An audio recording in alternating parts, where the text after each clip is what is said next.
আমরা বরিশালের কথা চিন্তা করছি, যেহেতু আপনার গত এক বিভাগ বরিশালই চ্যাম্পিয়ন হয়েছে। তো আমি মনে করি ওদের তো ডিমান্ড থাকাই উচিত যে ওদের ম্যাচ যেন হোম এন্ড এমে হয়।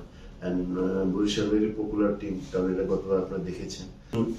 আপনার এটা ডিপেন্ড করছে যে টাইমে দিয়েছি, বাট ওই টাইমেই হবে। বাট কয়টা টিম হচ্ছে, এগুলো নিয়ে আপনার কতদিন হবে, এগুলো তো আপনার এখন বলা ডিফিকাল্ট। বাট বিপিএল যেটা, এটা তো হবে, এটা ইনশাল্লাহ যে সময় দিচ্ছি তখনই, হয়তো 2-4 দিন আগে পর হতে পারে বা 2-4 দিন কম বেশি হতে পারে, বাট ওই সময় হবে, যদি সিচুয়েশন বেশি খারাপ না হয় আর কি, আল্লাহ না করুক। টিম কি চেঞ্জ করার পরিকল্পনা আছে? বললেন টিম কয়টা হয়, বাড়ানো বা কমানো?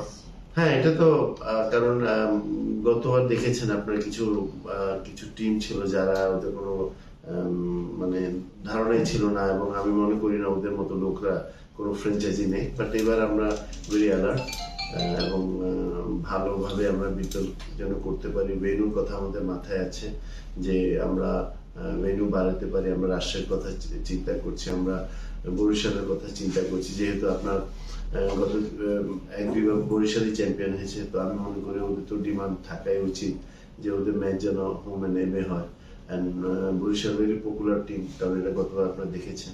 সো এই সবগুলো মাথায় আছে, এবং এগুলা এই ফ্যাসিলিটিস গুলো বাড়াবার চিন্তা ভাবনা আছে আমাদের। এমনি নতুন সভাপতির সাথে মানে মিটিং তো কথা তো হয়েছে, এমনিতে আপনার টুর্নামেন্টের বিষয়গুলো নিয়ে মানে আপনি কোনো বিষয়ে কি এক্সাক্ট আছে ওনার কাছে পারমিশন নেওয়া বা এগিয়ে যাওয়া বা কোনো কাজ করার, যেটা আপনি বলতে চান বা করতে চান নেক্সট? না, আমাদের যেহেতু আমরা একসাথে প্রায় 15 বছর খেলেছি, এবং ইজ ভেরি পজিটিভ। ও তো আপনার মনে করেন যে বাংলাদেশের ক্রিকেটটা কিভাবে আগাবে সেটা তো মাথায় নাম্বার 1 কাজ করে। তো এগুলোই তো ক্রিকেট আগানোর কথা আছে। এর সাথে আপনার ওর সাথে কথা বলে যেটা সবচেয়ে ভালো লেগেছে, যেটা নিয়ে আমরা অনেকদিন থেকে চেষ্টা করছিলাম, রিজনাল ক্রিকেট, এটা কিন্তু বাংলাদেশের ক্রিকেটকে আগাবার জন্য খুবই দরকার, খুবই প্রয়োজন আছে এটা যত তাড়াতাড়ি সম্ভব। কারণ ঢাকায় বসে আপনি প্রত্যেকটা জেলা বা প্রত্যেকটা ডিভিশন কন্ট্রোল করা ডিফিকাল্ট। আপনার ওরকম ভাবে কনসেন্ট্রেট করতে পারবেন না।